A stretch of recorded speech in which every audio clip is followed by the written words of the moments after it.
10 വർഷത്തെ ഇടവേളയ്ക്ക് ശേഷം കേരളം യു.ഡി.എഫിന് അധികാരം നൽകിയിരിക്കുകയാണ്. ഈ വിജയത്തിന്റെ മുഖ്യശില്പി ആരെന്ന ചോദ്യത്തിന് അണികൾക്ക് ഒരേ ഒരു ഉത്തരമേയുള്ളൂ: വി.ഡി. സതീശൻ.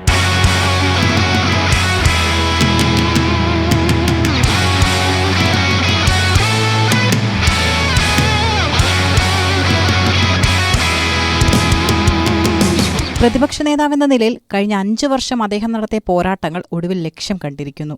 എന്നാൽ ഈ വിജയത്തിന്റെ ആവേശം അടങ്ങുമ്പോഴേക്കും രാഷ്ട്രീയ കേരളം ചോദിക്കുന്നത് മറ്റൊന്നാണ്: സതീശൻ മുഖ്യമന്ത്രിയാകുമോ, അതോ ഗ്രൂപ്പ് സമവാക്യങ്ങളിൽ അദ്ദേഹത്തിന്റെ ഭാവി എന്ത്? എറണാകുളം ജില്ലയിലെ നേതാവായ സതീശൻ KSU പാരമ്പര്യത്തിലൂടെയാണ് രാഷ്ട്രീയത്തിൽ പിച്ചവെച്ചത്. പറവൂർ മണ്ഡലത്തിൽ നിന്നും തുടർച്ചയായ വിജയങ്ങൾ. സതീശന്റെ കരുത്തെന്നത് അദ്ദേഹത്തിന്റെ ഗൃഹപാഠമാണ്. നിയമസഭയിൽ ഒരു വിഷയം അവതരിപ്പിക്കുമ്പോൾ കണക്കുകൾ കൊണ്ടും വസ്തുതകൾ കൊണ്ടും എതിരാളികളെ നിശബ്ദനാക്കാൻ സതീശന് കഴിഞ്ഞു. 2021 തിരഞ്ഞെടുപ്പ് തിരിച്ചടിക്ക് ശേഷം കോൺഗ്രസ് ഹൈക്കമാൻഡ് ഏൽപ്പിച്ച ദൗത്യം അദ്ദേഹം ഭംഗിയായി തന്നെ നിറവേറ്റി. ഗ്രൂപ്പ് രാഷ്ട്രീയത്തിന് അതീതമായി പാർട്ടിയെ ഒറ്റക്കെട്ടായി കൊണ്ടുപോകാൻ അദ്ദേഹം നടത്തിയ ശ്രമങ്ങളാണ് ഇന്ന് യു.ഡി.എഫിനെ അധികാരത്തിലെത്തിച്ചത്. എറണാകുളം ജില്ലയിലെ നേതാവായ വി.ഡി. സതീശൻ കോൺഗ്രസിന്റെ പുതിയ കാലഘട്ടത്തിന്റെ മുഖമായാണ് അറിയപ്പെടുന്നതും. 1990കളിൽ ക്യാമ്പസ് രാഷ്ട്രീയത്തിലൂടെ വളർന്നുവന്ന അദ്ദേഹം ഇന്ന് കേരളത്തിലെ ഐക്യജനാധിപത്യ മുന്നണിയുടെ നട്ടെല്ലായി മാറിയിരിക്കുന്നു. അറിവ് ആയുധമാക്കിയുള്ള അദ്ദേഹത്തിന്റെ പ്രവർത്തന രീതി കോൺഗ്രസ് രാഷ്ട്രീയത്തിന് പുതിയൊരു ഉണർവ് നൽകിയിട്ടുമുണ്ട്.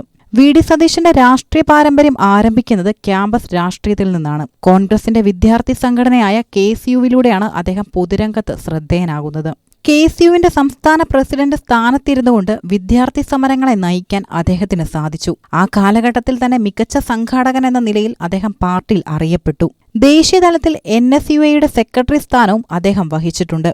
ഇത് അദ്ദേഹത്തിന് ദേശീയ നേതാക്കളുമായി അടുത്ത ബന്ധമുണ്ടാക്കാൻ സഹായിച്ചു. 2001ലാണ് വി.ഡി. സതീശൻ ആദ്യമായി നിയമസഭയിലേക്ക് മത്സരിക്കുന്നത്.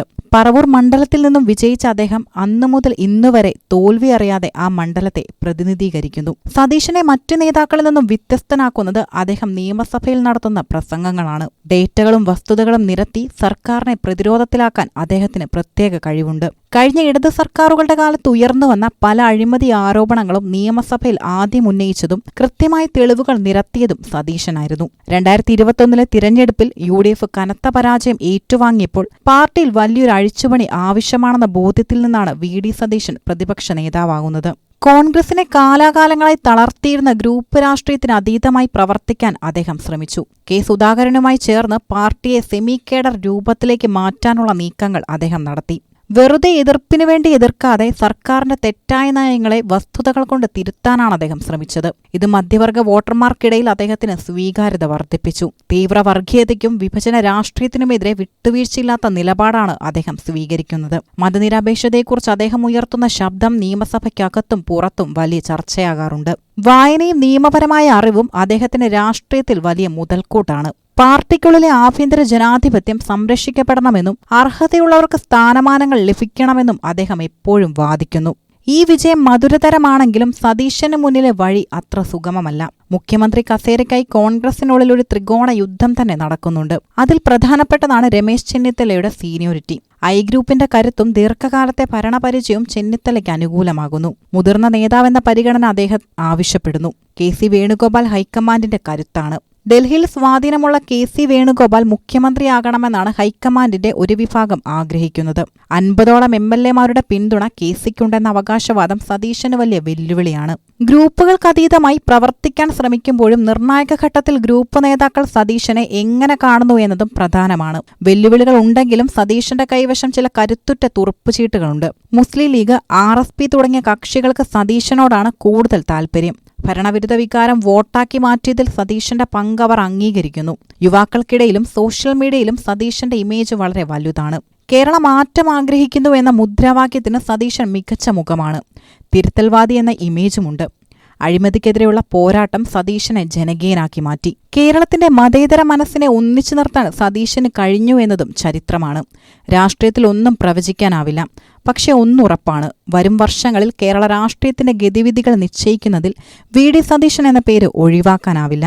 പിണറായി വിജയന്റെ നേതൃത്വത്തിലുള്ള രണ്ടാം LDF സർക്കാരിനെതിരെ വസ്തുതകളുടെയും കണക്കുകളുടെയും അടിസ്ഥാനത്തിൽ ആഞ്ഞടിക്കുന്ന ശൈലിയാണ് സതീശന്റേത്. പഴയകാല വെറും ബഹളം വയ്ക്കൽ രീതിയിൽ നിന്ന് മാറി കൃത്യമായി ഹോംവർക്ക് ചെയ്ത് സഭയിലെത്തുന്ന അദ്ദേഹം സർക്കാരിനെ പലപ്പോഴും പ്രതിരോധത്തിലാക്കുന്നു. AI ക്യാമറ വിവാദം, ഫോൺ അഴിമതി ആരോപണങ്ങൾ, മാസപ്പടി വിവാദം തുടങ്ങിയവയിൽ സതീശൻ നടത്തിയ ഇടപെടലുകൾ സർക്കാരിന്റെ പ്രതിച്ഛായയെ കാര്യമായി തന്നെ ബാധിച്ചു. കേരളത്തിലെ മാറുന്ന രാഷ്ട്രീയ സാഹചര്യത്തിൽ BJPയുടെ വളർച്ചയും വർഗീയ ധ്രുവീകരണത്തെയും ശക്തമായി എതിർക്കുന്ന നിലപാടാണ് അദ്ദേഹം സ്വീകരിക്കുന്നത്. മതനിരപേക്ഷ വോട്ടുകൾ ഭിന്നിച്ചു പോകാതെ കാത്തുസൂക്ഷിക്കുകയെന്നത് അദ്ദേഹത്തിന്റെ പ്രധാന രാഷ്ട്രീയ അജണ്ടയാണ്. ന്യൂനപക്ഷ വിഭാഗങ്ങൾക്കിടയിൽ UDFനുള്ള വിശ്വസ്തത വീണ്ടെടുക്കാൻ സതീശന്റെ ഇടപെടലുകൾ സഹായിക്കുന്നുമുണ്ട്. കേരളത്തിലെ കോൺഗ്രസ് രാഷ്ട്രീയത്തെ നിർജീവമായ ഒരവസ്ഥയിൽ നിന്നും ഉണർത്താൻ VD സതീശന്റെ നേതൃത്വത്തിന് നിലവിൽ കഴിഞ്ഞിട്ടുണ്ട്.